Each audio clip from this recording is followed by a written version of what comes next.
Shalom, perkenalkan kami dari kelompok 1 akan mempresentasikan tentang gereja mula-mula. Sebelum presentasi dimulai, izinkan kami untuk memperkenalkan diri. Perkenalkan, nama saya Kristina Masa Sinaga. Perkenalkan nama saya Rafika Putra Sirait. Perkenalkan nama saya Maria Selaban. Perkenalkan nama saya Lydia Novanita Mutasaid. Perkenalkan nama saya Yelsa Inisiatis Kompul. Perkenalkan nama saya Rehan Iglesias Putra Siombing. Selamat menyaksikan. Latar belakang. Gereja mula-mula memiliki karakteristik yang khas dalam hal ajaran, ibadah, dan struktur kepemimpinan. Setelah pencurahan Roh Kudus pada hari Pentakosta pada Kisah Para Rasul 2, para rasul mulai memberitakan Injil dengan penuh keberanian. Petrus sebagai salah satu pemimpin utama berkhotbah kepada orang banyak, dan pada hari itu sekitar 3.000 orang bertobat dan dibaptis, menandai awal pertumbuhan pesat gereja di Yerusalem. Kedua, ciri-ciri gereja mula-mula, yaitu berpusat pada pengajaran para rasul, ibadah yang kuat namun penuh kuasa, hidup dalam kasih berbagi, mengalami penganiayaan namun tetap bertumbuh, dan struktur kepemimpinan yang bertumbuh. Yang ketiga, ciri-ciri gereja mula-mula, yaitu berpusat pada pengajaran para rasul. Gereja pertama dibangun di atas dasar ajaran Yesus yang diwariskan kepada para rasul dalam Kisah Para Rasul 2 ayat 42. Mereka mengajarkan tentang keselamatan dalam Yesus, penggenapan nubuat Mesias, serta pentingnya iman dan pertobatan. Yang keempat, hidup dalam kasih dan berbagi. Jemaat awal memiliki kehidupan komunal di mana mereka saling berbagi kebutuhan, harta benda dijual untuk membantu mereka yang kekurangan, mencerminkan kasih dan kepedulian terhadap sesama dalam Kisah Para Rasul 2 ayat 44-45. Yang kelima, ada ibadah yang sederhana namun penuh kuasa. Ibadah dalam gereja mula-mula mencakup doa bersama, pemecahan roti atau perjamuan kudus, dan pengajaran iman. Mereka sering berkumpul di rumah-rumah untuk bersekutu dan saling menguatkan. Yang keenam, mereka seringkali mengalami penganiayaan namun tetap bertumbuh. Gereja mula-mula menghadapi penganiayaan dari pemimpin Yahudi dan kekaisaran Romawi. Stefanus menjadi martir pertama yang dibunuh karena imannya pada Kisah Para Rasul 7. Namun justru karena penganiayaan itu, Injil menyebar keluar ke Yerusalem, ke Samaria, Antioquia, hingga berbagai wilayah di Kekaisaran Romawi. Struktur kepemimpinan gereja mula-mula, yaitu para rasul, pemimpin utama gereja, penatua, pembimbing jemaat lokal, diaken, melayani kebutuhan praktis.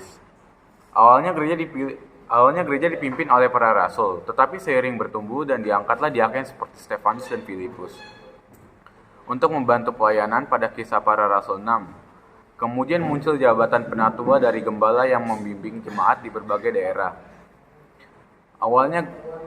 Awalnya gereja mula-mula terdiri dari orang Yahudi yang percaya terhadap Yesus sebagai Mesias, namun dalam penglihatan Petrus, Tuhan menyatakan bahwa keselamatan juga diperuntukkan oleh bangsa-bangsa lain atau non-Yahudi.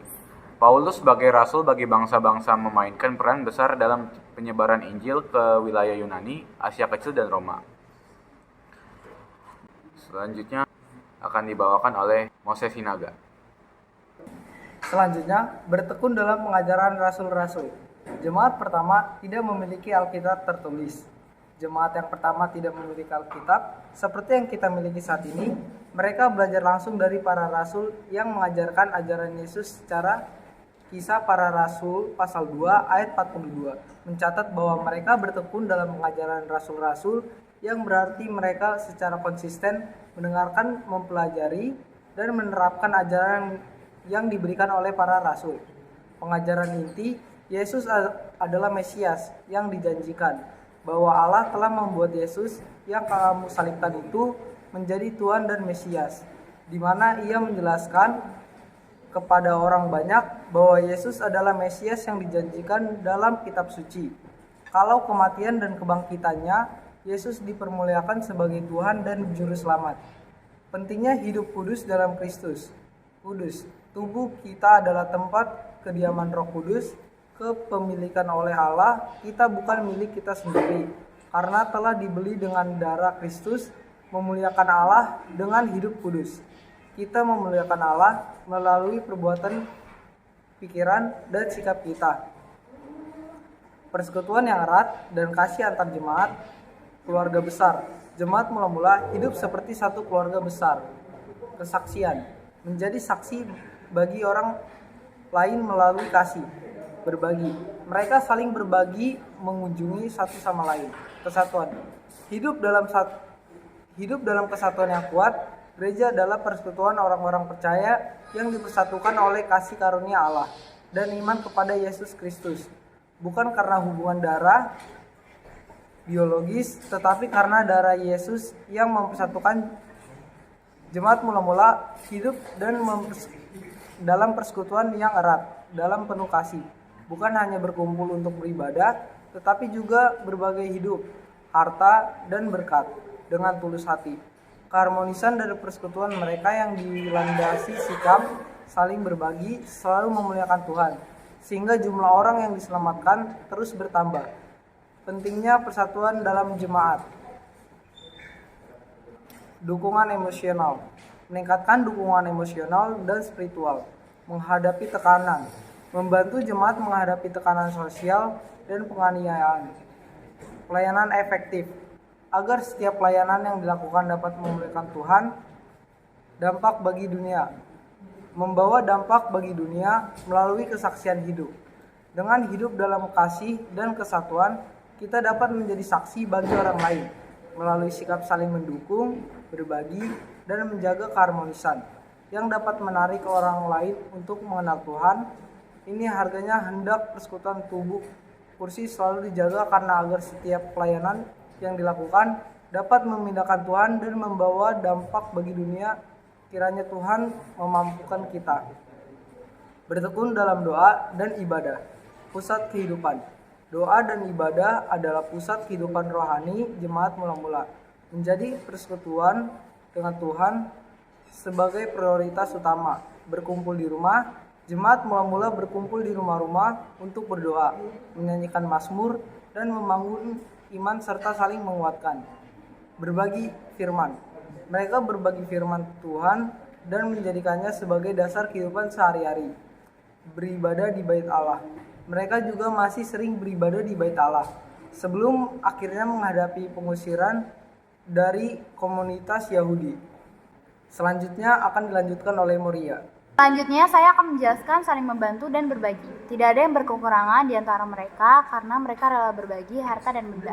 Diambil dari Kisah Para Rasul 2 ayat 45. Di akan pertama, 7 diaken diangkat untuk membantu mendistribusikan bantuan kepada orang-orang yang membutuhkan. Diambil dari Kisah Para Rasul 6 ayat 1-7. Berbagi sepenuhnya. Barnabas menjual tanahnya dan memberikan hasilnya kepada jemaat. Diambil dari Kisah Para Rasul 4 ayat 36-37. Jemaat mula-mula hidup dalam kebersamaan dan saling berbagi, sehingga tidak ada yang berkekurangan di antara mereka. Mereka rela menyerahkan harta benda demi kebaikan bersama. Gereja bukan hanya tempat ibadah, tetapi juga wadah untuk saling menopang dan membantu sesama yang membutuhkan. Dalam kehidupan sehari-hari, kita dapat menerapkan nilai ini dengan membantu sesama yang mengalami kesulitan ekonomi, terlibat dalam pelayanan sosial gereja seperti bakti sosial, dan menanamkan nilai kepedulian serta kemurahan hati dalam keluarga dan komunitas. Pelayanan dan misi penginjilan yang aktif. Komunitas persekutuan. Jemaat tidak hanya bersekutu tetapi juga giat menggambarkan Injil. Penyebaran Injil, penginjilan dilakukan di Yerusalem, Yudea, Samaria hingga ke ujung bumi. Diambil dari Kisah Para Rasul 2 ayat 41. Pertobatan massal. 3.000 orang bertobat setelah khotbah Petrus pada hari Pentakosta. Diambil dari Kisah Para Rasul 2 ayat 41. Perkembangan gereja berkembang pesat di Antioquia, Efesus, Korintus, dan kota-kota lain. Perkembangan gereja di kota-kota penting. Gereja di Antioquia menjadi pusat penting bagi penyebaran kekristenan. Di kota ini, para pengikut Yesus pertama kali disebut Kristen. Antioquia juga berperan sebagai basis pengutusan misionaris, termasuk Rasul Paulus dan Barnabas. Efesus sebagai kota metropolitan pada masa itu menjadi lokasi strategis bagi penginjilan. Pelayanan Rasul Paulus di Efesus berlangsung selama 3 tahun, di mana banyak orang mendengar firman Tuhan. Dan jemaat di kota ini bertumbuh secara signifikan. Korintus dikenal sebagai kota dengan berbagai tantangan moral, menjadi tempat di mana Rasul Paulus mendirikan jemaat yang kuat. Meskipun menghadapi banyak tantangan, gereja di Korintus berkembang dan menjadi saksi Injil di tengah masyarakat pluralistik. Penjelasan selanjutnya akan dijelaskan oleh Rafael Sidaputra. Saya ingin menceritakan faktor keberhasilan gereja mula-mula dalam bertumbuh. 1. Kesetiaan pada firman. Mereka setia dalam pengajaran firman Tuhan. Jemaat mula-mula terus berpegang pada ajaran para rasul dan firman Tuhan yang menjadi dasar iman mereka. Kisah Para Rasul 2 ayat 42. Jemaat mula-mula tekun dalam pengajaran rasul-rasul, persekutuan, dan doa. 2. Kuasa Roh Kudus. Kehadiran dan kuasa Roh Kudus menolong mereka dalam penginjilan dari mempertahankan iman di tengah tantangan. Kisah Para Rasul 4 ayat 31. Roh Kudus memberi keberanian kepada jemaat untuk memberitakan Injil. Nomor 3. Keberanian bersaksi. Mereka tidak takut memberikan Injil meskipun dianiaya. Walaupun mengalami penganiayaan, mereka tetap berani memberitakan Injil. Kisah Para Rasul 6 ayat 7. Firman Tuhan makin tersebar dan jumlah orang percaya semakin bertambah. Nomor 4. Menegur penyimpangan. Mereka juga menegur jemaat yang mulai menyimpang dari pengajaran Kristus, menjaga kemurnian ajaran dan praktik iman. Pembentukan struktur kepemimpinan gereja. Nomor 1. Pemilihan diaken. Diaken pertama kali dipilih untuk membantu pelayanan sosial. Kisah Para Rasul 6 ayat 1-7. Pemilihan diaken pertama untuk menangani pelayanan sosial, khususnya dalam pembagian makanan bagi para janda, agar para rasul bisa fokus pada doa dan pelayanan firman. Nomor 2. Penunjukan penatua. Penatua dan gembala mulai ditunjuk untuk mengawasi gereja lokal. Istilah penatua dibahas baik dalam Perjanjian Lama maupun Perjanjian Baru, dengan penekanan pada kualifikasi dan pertunjukan untuk peran kepemimpinan ini. Nomor 3. Perkembangan organik. Gereja mula-mula tidak memiliki sistem kepemimpinan hierarkis seperti gereja modern, tetapi berkembang secara organik berdasarkan kebutuhan jemaat dan tuntunan Roh Kudus. Kedua, saya ingin menceritakan peran para rasul dalam membimbing jemaat. Nomor 1. Pemimpinan rohani. Rasul-rasul bertindak sebagai pemimpin rohani, pengajar, dan penginjil. Mereka diutus oleh Yesus Kristus untuk menyebarkan ajarannya dan membimbing jemaat. Selain itu, mereka memegang kunci-kunci imamat yang memberi mereka wewenang untuk mengarahkan kegiatan gereja di bumi. Nomor 2. Menegur penyimpangan. Mereka juga menegur jemaat yang mulai menyimpang dari pengajaran Kristus. Para rasul berperan penting dalam menegur jemaat untuk tetap setia pada iman mereka. Contohnya Paulus menegur jemaat di Galatia yang menerima ajaran lain. Galatia 1 ayat 6-9. Dan jemaat di Korintus yang memberikan perbuatan cabul. 1 Korintus 5 ayat 1-13. Nomor 3. Bimbingan doktrinal. Surat-surat Paulus, Petrus, dan Yohanes menjadi bimbingan doktrinal utama bagi jemaat mula-mula. Mereka memberikan instruksi yang benar mengenai kehidupan Kristen dan menjaga kemurnian gereja Kristus. Selanjutnya nomor 3. Dampak kehidupan jemaat mula-mula terhadap gereja masa kini. Nomor 1. Pengajaran firman, fondasi iman Kristen. Nomor 2. Persekutuan gereja, membangun kehidupan rohani. Nomor 3. Pelayanan sosial, tugas utama gereja. Nilai-nilai jemaat mula-mula menjadi tandasan utama gereja modern. Pengajaran firman Tuhan yang murni masih menjadi fondasi iman Kristen. Jemaat mula-mula bertekun dalam pengajaran para rasul yang merupakan dasar iman mereka. Gereja modern masih menjadikan Alkitab sebagai fondasi, pengajaran dan pedoman hidup. 2 Timotius 3 ayat 16-17. Persekutuan gereja tetap penting dalam membangun kehidupan rohani yang sehat. Kehidupan jemaat mula-mula dan dalam Kisah Para Rasul 2 ayat 42-47 menjadi teladan bagi gereja masa kini dalam membangun persekutuan yang erat, berbagi dalam kasih, berdoa, dan bertekun dalam pengajaran firman.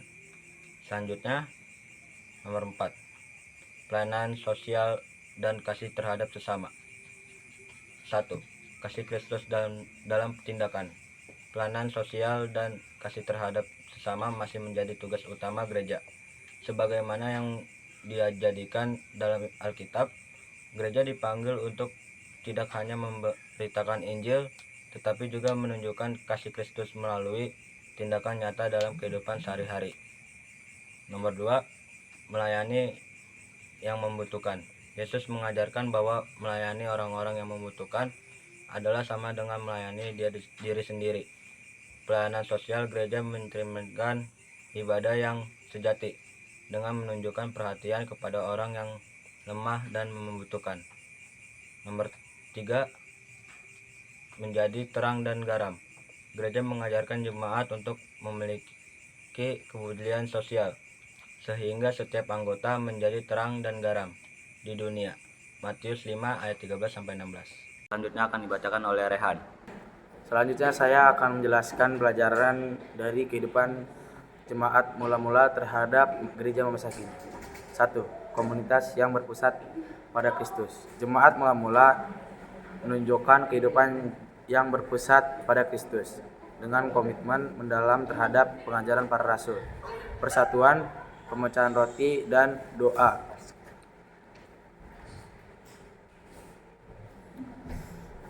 Kisah Para Rasul 2 ayat 42. Gereja modern dapat belajar untuk mendapatkan Kristus sebagai pusat dari segala aktivitas, bukan sekedar itu atau tradisi. 2. Berani memberitakan Injil. Meskipun menghadapi ancaman dan penganiayaan, jemaat mula-mula tetap berani memberitakan Injil dengan kuasa Roh Kudus. Kisah Para Rasul 4 ayat 31. Gereja modern dapat belajar untuk tidak kompromi terhadap keberadaan Injil dan tetap aktif dalam misi penginjilan. 3. Kembali kepada prinsip jemaat mula-mula. 1. Fokus pengajaran firman. Hati dalam pandangan Alkitab, bukan sebagai Roma fisik yang memompa darah dalam tubuh kita, melainkan pusat dari segala pikiran, perasaan, dan keputusan hidup. Hati adalah sumber kehidupan. Amsal 4 ayat 23. Tempat di mana segala sesuatu bermula. Oleh karena itu, menjaga hati tetap murni dan tidak tercemar oleh dunia luar.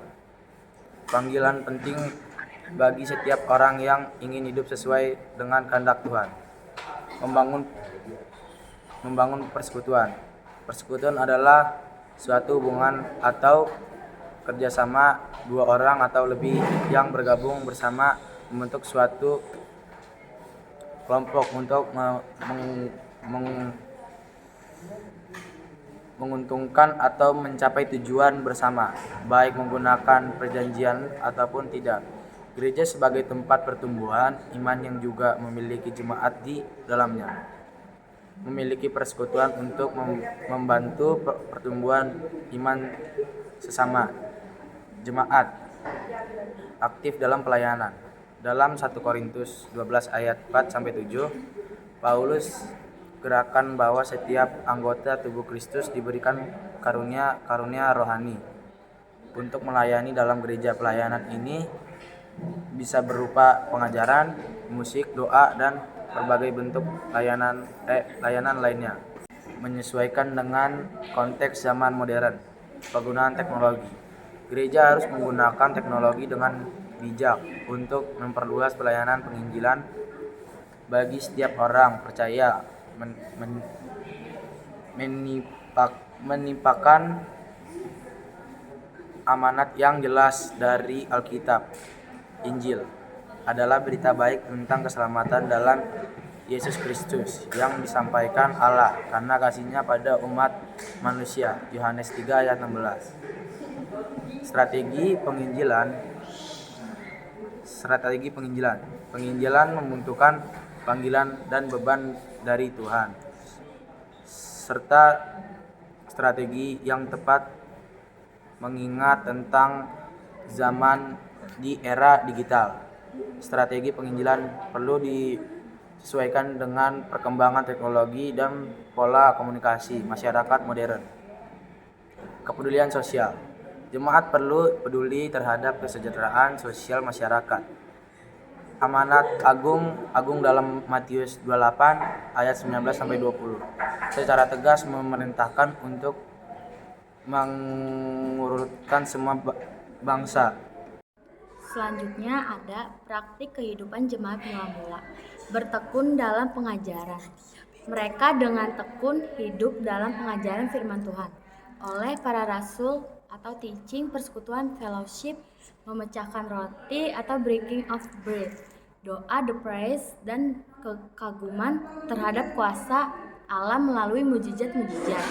Yang kedua ada mencintai Tuhan. Orang-orang percaya semakin mencintai Tuhan adalah juga akan mencintai pengajaran firman Tuhan. Persekutuan, komunitas Kristen, suka berdoa sehingga membawa dampak bagi lingkungan masyarakat. Yang kedua ada pertumbuhan. Tidak hanya terjadi pertumbuhan secara kerohanian, tapi akan mengalami pertambahan dalam jumlah, yaitu orang-orang yang diselamatkan.